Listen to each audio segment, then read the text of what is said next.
خاوتي وخواتاتي صباح الخير عليكم اهلا وسهلا مرحبا بكم يا جماعة الخير زلف الله والسلام عليكم j'espère que vous allez bien j'espère que vous vous portez bien زلف الله والسلام عليكم encore une fois je suis un peu perturbé je l'avoue j'allais commencer cette journée par un autre sujet un sujet de corruption un sujet d'économie un sujet aussi de politique mais une campagne médiatique en Espagne il y a un article d'un journal espagnol m'a profondément touché parce qu'il parle d'une histoire de 3 enfants algériens qui sont morts dans des conditions tragiques et dramatiques.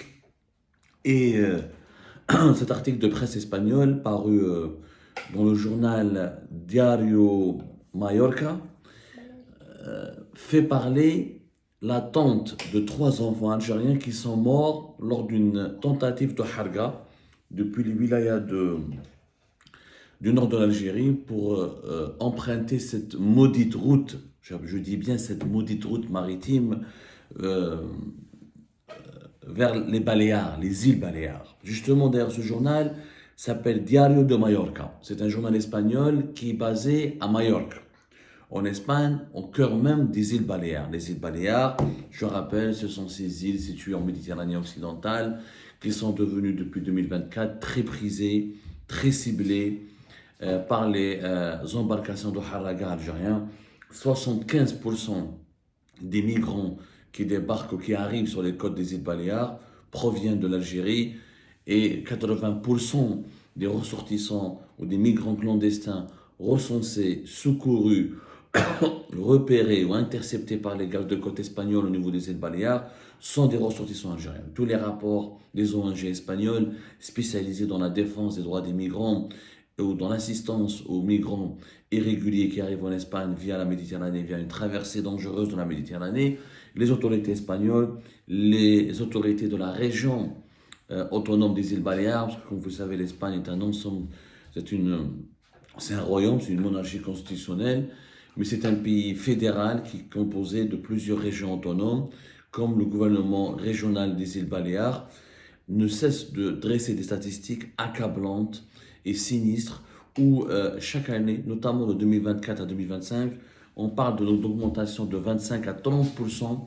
des arrivées de nombre d'immigrants provenant de la route maritime reliant l'Algérie aux îles Baléares. La route maritime Algérie aux îles Baléares, ou la route maritime depuis l'Algérie vers les îles Baléares, elle est devenue l'un des plus grands couloirs de la mort pour les migrants clandestins qui arrivent sur le territoire espagnol ou qui débarquent sur les rivages de l'Espagne. Et le nombre des morts est de plus en plus important. L'année dernière, en 2024, nous avons dépassé la barre des 510 morts algériens des migrants venant d'Algérie depuis les différentes routes maritimes, notamment la route maritime Algérie-Baléares.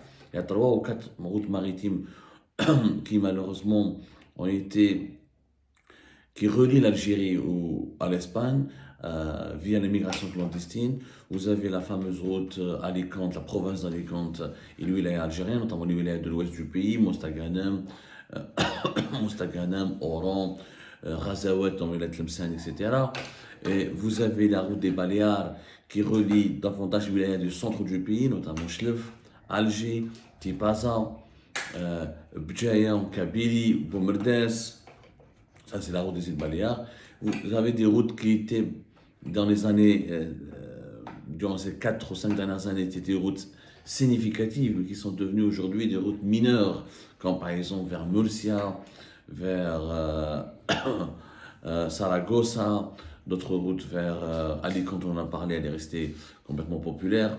Elle est toujours très utilisée, mais force est de constater que la route maritime vers les îles Baléares, elle a détrôné toutes les autres maritimes empruntées par les embarcations de Harraga algérien pour fuir clandestinement le pays et arriver sur le sol espagnol. Pourquoi? Parce que faut savoir que depuis Alger, depuis le village du centre du pays, avec 3 à 4 heures, avec une très bonne embarcation, bien motorisée, puissante, etc., on peut en 3 à 4 heures arriver en Espagne, sur les îles Baléares, avec des embarcations beaucoup moins puissantes et beaucoup moins prestigieuses ou artisanales. On peut mettre 10 à 15 heures pour arriver aux îles Baléares.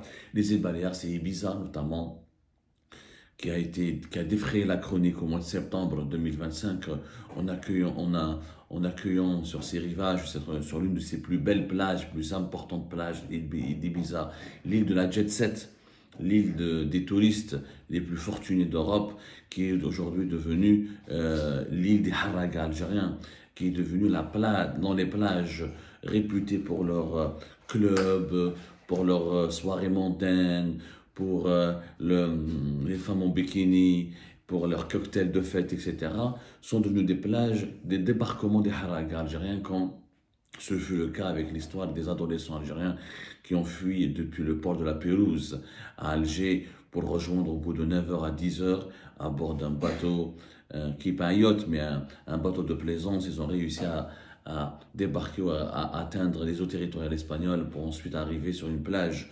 d'Ibiza. L'histoire a défrayé la chronique, elle est devenue même un cas d'étude et un cas d'école, et un buzz mondial a été créé par cette histoire d'évasion d'une embarcation dirigée à 100% par des enfants mineurs algériens.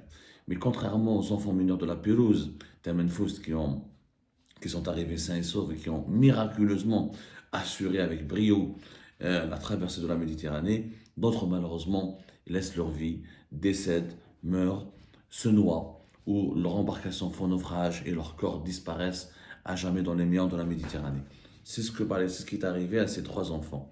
Regardez, le journal espagnol, euh, basé à Majorque, Diario Mallorca, voilà, il a fait tout un article hier, c'était le 21 décembre, oui, hier, aujourd'hui même pas hier, aujourd'hui, il est paru hier, bon, j'ai lu hier très tard la nuit, franchement, c'était très tard la nuit, c'était avant de dormir, dans la nuit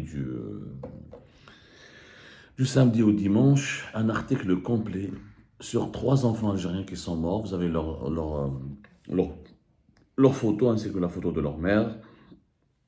Vous avez, non, c'est même pas, c'est un enfant, Ranima, 12 ans, Abdelilah, 18 mois, et Zizou, 3 ans. Regardez, 18 mois, 3 ans, et une fillette algérienne de Ranima qui a 12 ans. Cet article m'a profondément touché, je vous invite à le lire tous. Il illustre parfaitement la tragédie algérienne. En fait, ce n'est pas un article classique qui relate uniquement les faits, qui parle d'une énième disparition, d'une embarcation de fortune, d'une embarcation de haraga algérien, ou qui raconte comment ils ont été secourus, interceptés, ou qu'est-ce qui leur est arrivé. Non. Cet article fait parler une tante qui s'appelle Ibtissem, qui c'est la tante de cette famille. Et cet article met l'accent sur l'absence d'humanité en Algérie, l'absence d'humanité. Cet article parle de l'absence d'humanité des autorités algériennes et la banalisation de la mort au sein même de la société algérienne, de la population algérienne. D'abord, cet article commence par rappeler que les 3 enfants font partie d'un équipage de 24 passagers qui ont dérivé en mer le 10 décembre 2025 en tentant de rejoindre les îles Baléares. Seuls 10 ont survécu. Parmi les victimes, 3 frères et sœurs, Ranima, 12 ans, Zizou, 3 ans, et Abdelilah, 18 mois. Zizou, certainement, s'appelait Zindine, mais ses parents l'appelaient Zizou. Et ce sont les enfants d'un pêcheur algérien qui a fui la corruption et la pauvreté dans son pays. La mère était enceinte de 9 mois. Le père n'a pas survécu. Les 3 enfants n'ont pas survécu. Un corps n'a pas été retrouvé. Le corps de la fillette de 12 ans, Ranima, n'a jamais été retrouvé, n'a pas été encore retrouvé. La maman, ce sont donc les gardes-côtes algériens qui ont intercepté, comment dirais-je, qui ont pu secourir, pas intercepter, qui ont secouru cette patera, en espagnol on parle de patera, c'est une embarcation de haraga. La mère avait été arrêtée.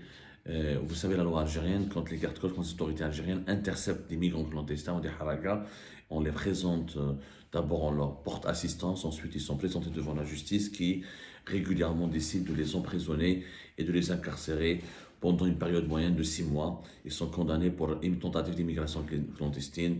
Et les passeurs, par contre, eux, sont condamnés à de longues prisons, à des longues peines de prison ferme, comme ça peut être de 5 à 6 ans, pour les cas de passeurs structurés qui dirigent des réseaux, etc., qui ont été identifiés, qui ont été interceptés ou arrêtés en plein flagrant délit.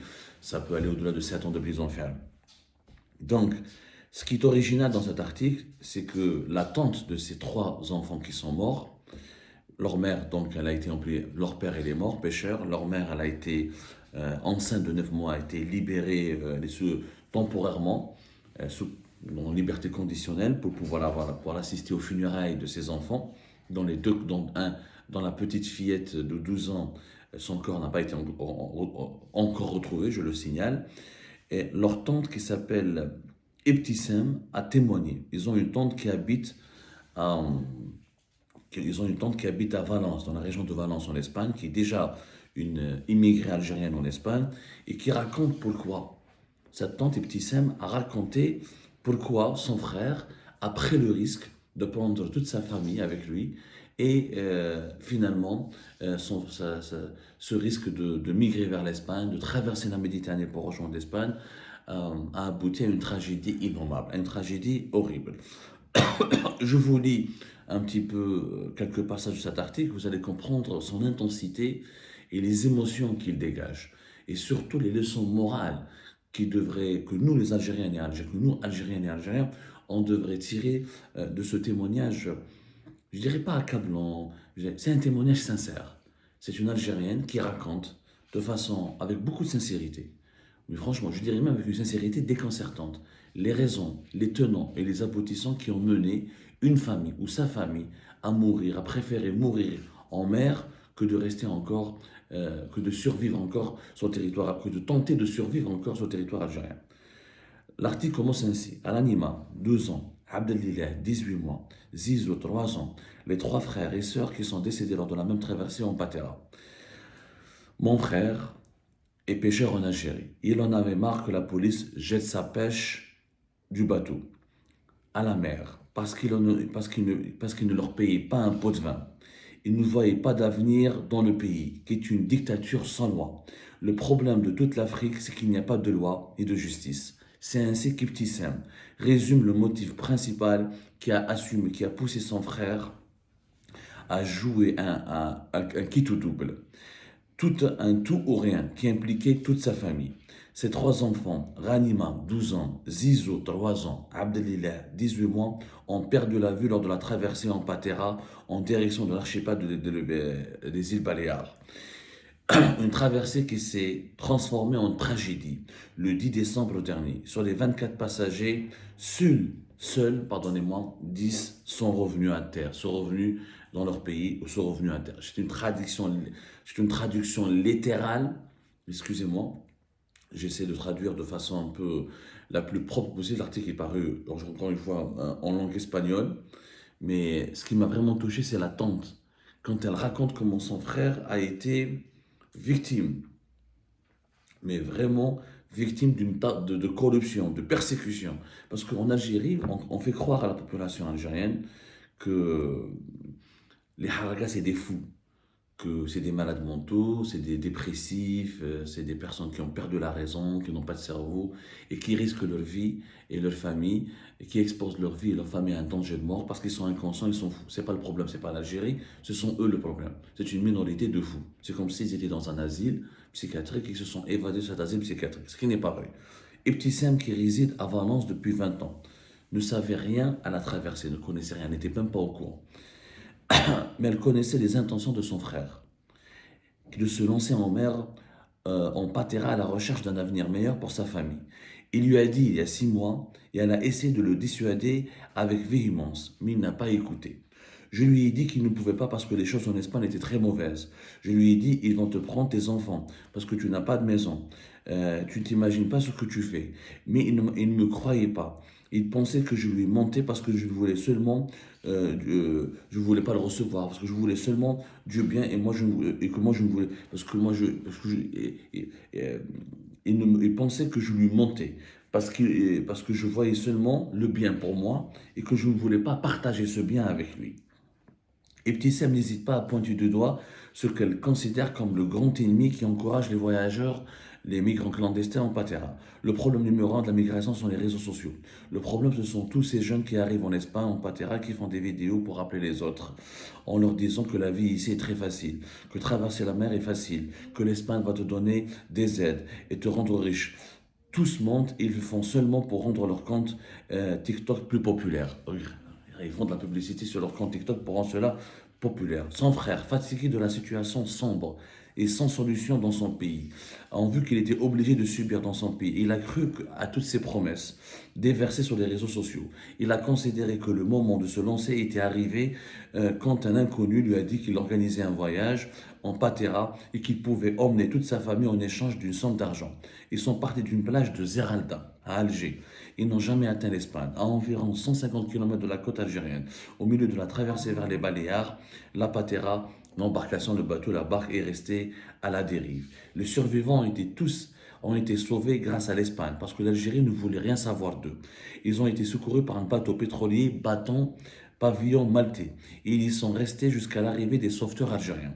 Donc, contrairement à ce qu'a raconté les autorités de la presse algérienne, euh, la- les 24 Algériens qui ont parti le 10 décembre d'une plage de Zerada n'ont jamais été sauvés en premier lieu par la garde-côte algérien.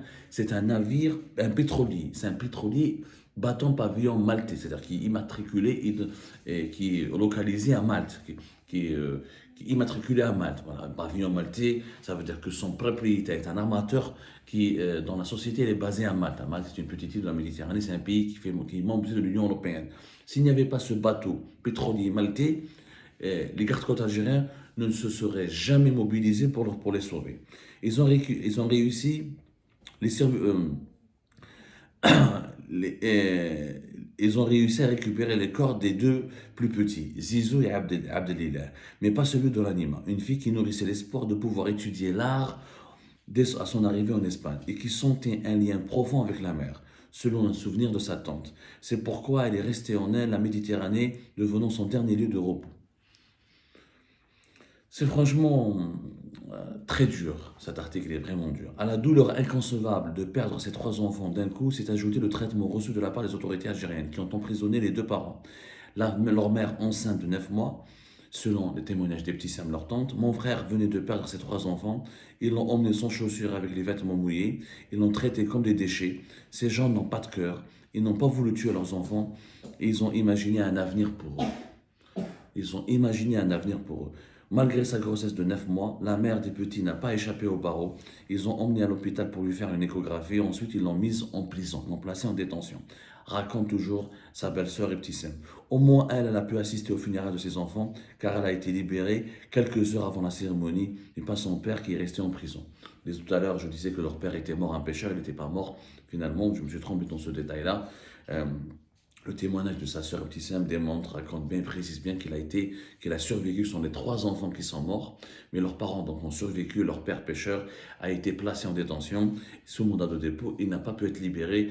La justice algérienne n'a pas accepté de le libérer pour assister aux funérailles de ses enfants. En Algérie, il n'existe pas une évaluation adéquate de la vie humaine. Alors arrivé à terre, il n'y avait pas de personnel médical, ni de psychologue, ni de volontaires pour assister les personnes secourues, comme cela se passe en Europe ou dans d'autres pays avec des protocoles humanitaires. Malgré le naufrage, malgré le naufrage en mer, après pratiquement 36 heures ils étaient à la dérive, on ne leur a pas fourni l'attention minimale nécessaire. Il n'y a eu ni compassion, ni respect pour la vie humaine, seulement de la culpabilisation et des mauvais traitements moraux et physiques. Résume Ibtissem, qui n'approuve en aucun cas la décision prise par son frère pour monter avec toute sa famille dans une embarcation clandestine. Donc il faut dire la vérité, cette Ibtissem, elle est avec une lucidité impressionnante. Elle n'a jamais approuvé, encore une fois, le choix de son frère. Elle ne l'approuve pas, elle n'est pas d'accord. Elle a même essayé comment dirais-je, de dissuader son frère de prendre une embarcation. Excusez-moi juste, j'essaie d'obtenir d'autres détails sur l'article pour pouvoir vous lire d'autres passages. Elle a essayé de dissuader son frère, elle a essayé de l'empêcher. d'exposer sa famille à un risque mortel. Mortel. Mais, et voir à une... Il y a beaucoup d'Algériennes et d'Algériens qui arrivent en Espagne, c'est vrai. Une minorité d'entre eux meurent, mais les tragédies et les naufrages sont tragiques. Et la majorité qui arrive ont réussi à atteindre les eaux territoriales espagnoles, ont été par la suite, ils ont réussi à fouler le sol espagnol parce qu'il y a des autorités espagnoles qui sont humaines, qui font preuve d'humanisme. Les gardes-côtes espagnols font un travail remarquable. Ils mobilisent des moyens importants, des moyens des aéroports, des avions, des bateaux entiers, des gardes-côtes espagnols pour secourir les migrants algériens. Si les autorités espagnoles se comportaient comme les autorités algériennes, à savoir ils abandonnaient les migrants algériens en haute Méditerranée sans intervenir, je peux vous assurer qu'au moins 60% d'entre eux meurent en Méditerranée, surtout durant cette période de l'année. On était les haragas eux-mêmes, ou les passeurs, ou les témoignages récoltés ou des témoignages diffusés par les haragas algériens qui arrivent en Espagne, ils disent que la mer Méditerranée, la mer Méditerranée occidentale, entre notamment l'Algérie et les îles Baléares, il la qualifie de piscine. La mer, elle est calme. En été, elle est calme. C'est une piscine. C'est-à-dire 5-10 heures avec une bonne embarcation, etc. Tu arrives en Espagne sans problème. Mais malheureusement, il y a plusieurs hargas en Algérie aujourd'hui. Il y a la harga du luxe, il y a la harga des luxueuses, il y a la harga de la classe moyenne, et il y a la harga des classes populaires, la harga des pauvres. La harga des pauvres, ce sont des embarcations fragiles, abîmées, des moteurs mal entretenus, archaïques, des moteurs vieillissants, avec souvent des guides inexpérimentés. Ce sont les haragas la harga des pauvres, ce sont des haragas eux-mêmes qui utilisent des logiciels, qui utilisent leur smartphone, qui utilisent des boussoles numériques ou des moyens rudimentaires pour essayer de s'orienter, de se diriger en Méditerranée pour arriver en Espagne. Cette harga, c'est au niveau de la harga des pauvres, des embarcations les plus, les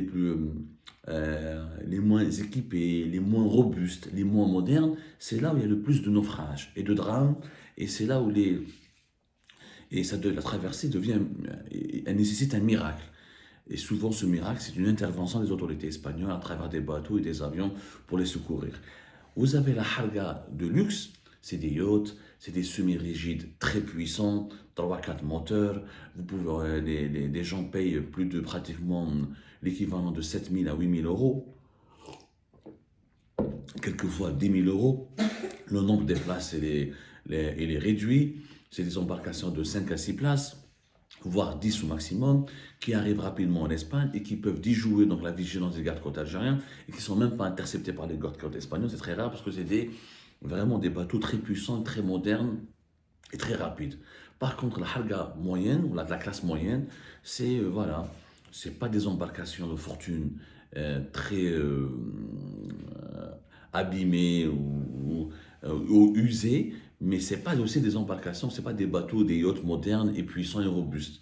Et là, encore une fois, c'est du 60-40%. En été, ça peut passer.